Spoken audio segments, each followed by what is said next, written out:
दुनिया में कई जगह ऐसी खबरें आती हैं जो सुनने में हैरान कर देती है। सरकारी मीडिया के हवालों से मिली तस्वीरों में किम जोंग एक लड़की के साथ दिखाई दे रहे हैं और अब सवाल ये उठ रहा है कि कौन है वो लड़की जो किम की तस्वीरों में साथ दिख रही हैं। ये वही लड़की है जिसे भविष्य की नॉर्थ कोरिया की सुप्रीम लीडर माना जा रहा है। यानी आज की तस्वीरें सिर्फ कहानियां नहीं बल्कि एक नए युग की तैयारी की भी सीढ़ियां चढ़ रही है, जो कहती है कि अब किम की कुर्सी पर ये लड़की आने वाली है जो है उनकी बेटी, और उनकी बेटी नॉर्थ कोरिया की सुप्रीम लीडर बनने वाली हैं। इसे लेकर लोग सवाल भी उठा रहे हैं कि आखिर किम के बाद कौन होगा नॉर्थ कोरिया की सत्ता का मालिक। तो जवाब अभी के लिए है उनकी बेटी।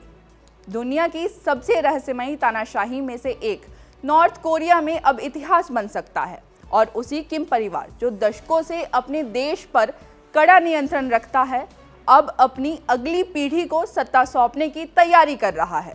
और यह कोई अफवाह नहीं है बल्कि साउथ कोरिया की नेशनल इंटेलिजेंस सर्विस ने खुद इस बात को साफ किया है कि किम जोंग उनकी बेटी किम जू ए को भविष्य की सुप्रीम लीडर के तौर पर तय कर रहे हैं। जू ए लंबे समय से राजनीति और सार्वजनिक कार्यक्रमों में अपने पिता के साथ दिखाई दे रही हैं।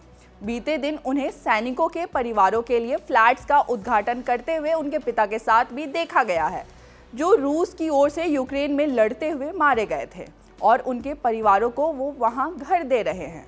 साउथ कोरिया की खुफिया एजेंसी के अनुसार जू ए को अब साफ तौर पर उत्तराधिकारी के रूप में पेश किया गया है। यह कदम सिर्फ पारिवारिक विरासत नहीं बल्कि नॉर्थ कोरिया के राजनीति, सैन्य और परमाणु रणनीति के लिए एक निर्णायक संदेश है।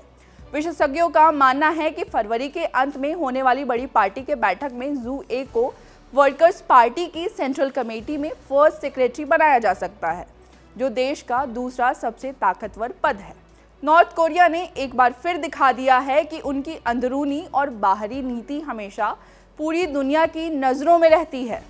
इस महीने होने वाली एक बड़ी राजनीतिक बैठक से पहले जारी तस्वीरों में इस सोच को और पक्का कर दिया था। जनवरी में सरकारी मीडिया ने दिखाया कि जू ए अपने पिता के साथ कुमसुमार पैलेस ऑफ द सन में श्रद्धांजलि देने गई थी। फरवरी के आखिरी में नॉर्थ कोरिया में एक बहुत बड़ी पार्टी बैठक होने वाली है। इसमें अगले 5 साल की विदेश नीति, युद्ध की तैयारी और परमाणु योजनाओं पर बात होगी। साउथ कोरिया की खुफिया एजेंसी ने कहा है कि वह इस बैठक में जू ए की मौजूदगी और उन्हें मिलने वाले सम्मान पर खास नजर रखेगी। विशेषज्ञों का मानना है कि जू ए को सत्तारूढ़ वर्कर्स पार्टी में सेंट्रल कमेटी की फर्स्ट सेक्रेटरी बनाया जा सकता है, जो देश का दूसरा सबसे ताकतवर पद है। जू ए पहली बार 2022 में दुनिया के सामने आई थी, जब वे अपने पिता के साथ एक लंबी दूरी की मिसाइल लॉन्च के मौके पर दिखी थी। बाकी आपको ये वीडियो कैसी लगी हमें कमेंट करके ज़रूर बताएं। देखते रहिए कड़क। शुक्रिया।